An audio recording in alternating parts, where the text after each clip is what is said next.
for joining us on the Horizon. Once again, we are so super excited to be able to bring to you Tommy Pylant. Well, that sounds bad because we've never brought him to you before, but bringing another edition of On the Horizon where we introduce you to someone that you've probably seen around but maybe don't know very much about. And so we're going to peel back some layers and see how you touch and change the world outside these walls. But this is Tommy Pylant. He is involved in a ton of stuff around here. He is one of our adult Sunrise teachers. He is on security. He's on the board.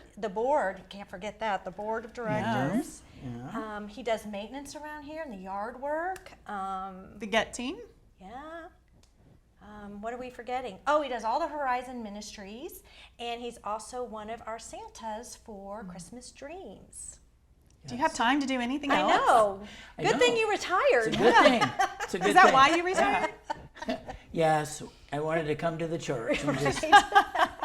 He probably wants to erase his phone number out of my phone because he's one of those guys when something breaks down and hey, like we had the toilet broke, can you get to this? But he's got a real heart for ministry and wants to assist and support in any way that he can. And so he's a big part of so much that goes on around here.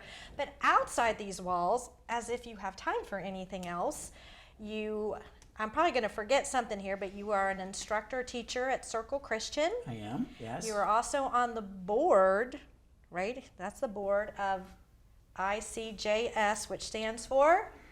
Creative Innovative Journey School. Okay. It's CIJS, actually. CIJS. Yes. Okay, I had that wrong. Yes. Okay.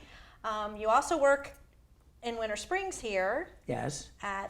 Work for a company called Inspire, which provides jobs for adults with disabilities. Okay.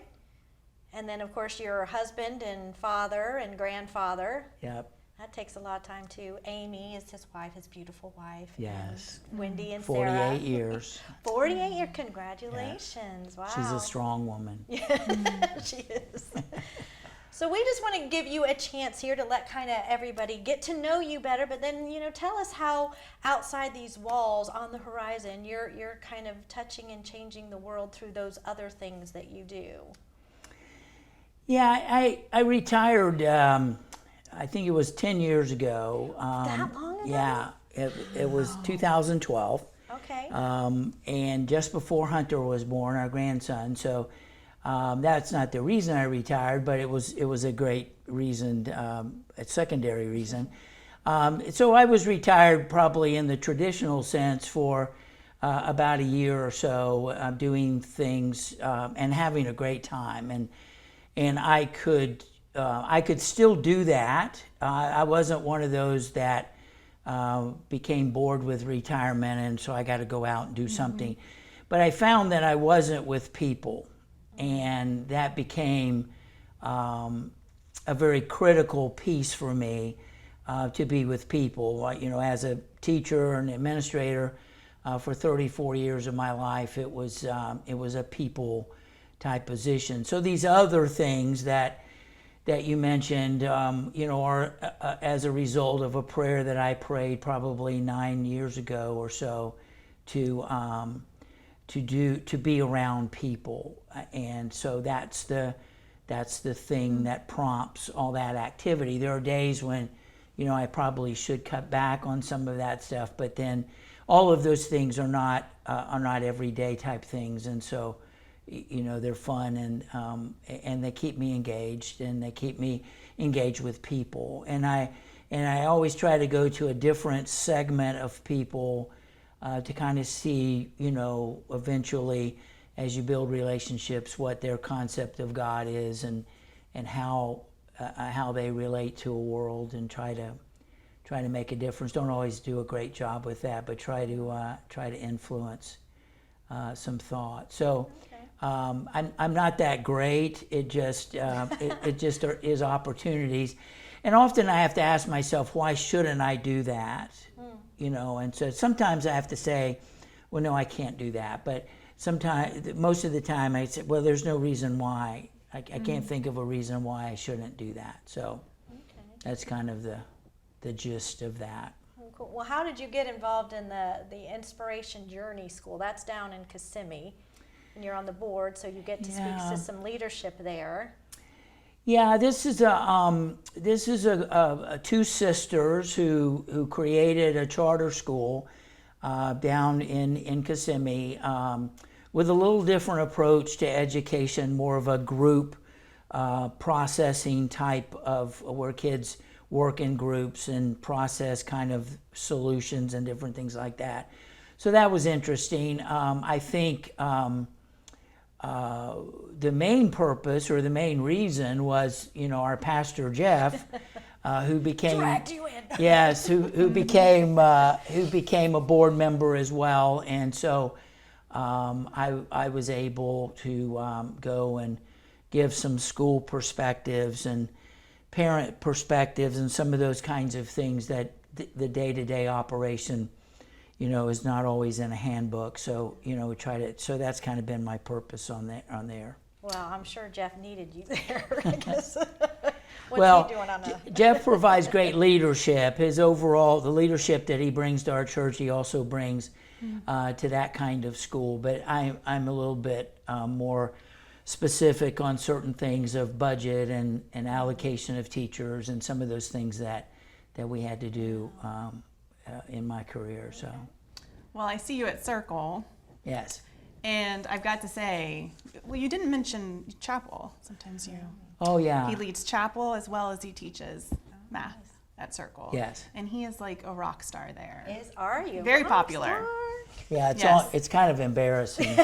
I'm not How big kidding. you are? No. No, They- I create a disturbance everywhere it seems that I go there. He does.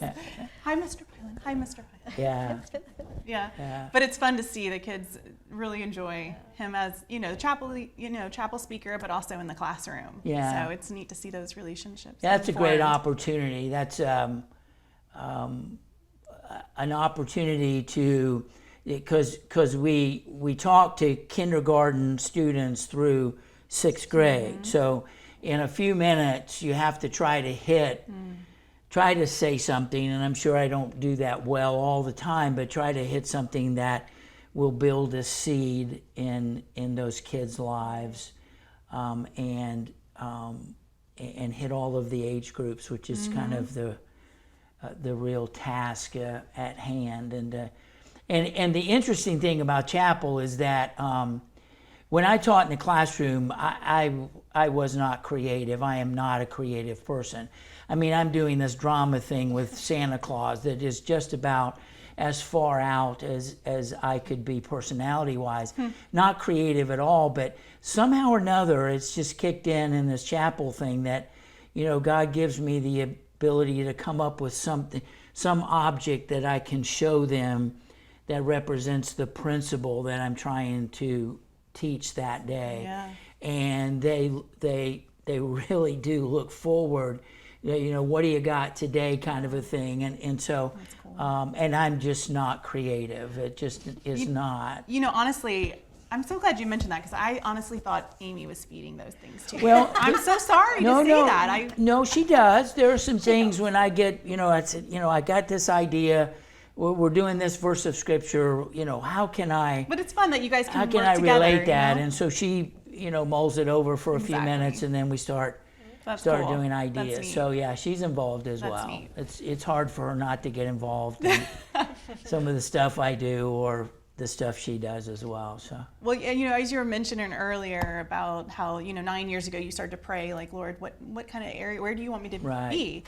be? As you look back, where are you most surprised by where God has you today? Can you think of an area? I mean, and I'll be quiet to let you answer. But. Well, I guess I kind of mentioned it. You did. I think I'm really surprised that I'm Santa Claus for Christmas Dreams. That is great fun for me, but it also is a very scary time. And almost every time a family comes in to see Santa Claus, it is like it's the first time for me, which is odd. That sounds weird, I know, but because again, it's so far out of my my comfort zone. But yeah, that's probably the big step. When Leanne came to me, whatever was that, 4 or 5 years ago or something, to do that, I went, she has lost her mind. And Somebody else said that today. Yeah, and she just can't find anyone else. But it has been a good thing for me. And for so us. The children. so it's good fun. Yeah. Well, thank you so much. I Sure. appreciate you spending your time here. And I will just say, just to encourage you, because my son went to the middle school where you had been Yes. principal. And any time that I ended up talking to anyone about you, they all just spoke so highly, especially the basketball Thank coach you. and things. So it's just neat to know that the touch you had, even in the school arena when you were all in it and principal and having to make hard calls and Right. hacking people off, that there's a level of respect that was there and fondness. So Thank you. thank you for being our hands and feet and all the places that you go, and thanks for sharing that with us today. And if he's mentioned anything that you think, he's doing that sounds interesting, I might like to do that too, talk to him about it. Sure.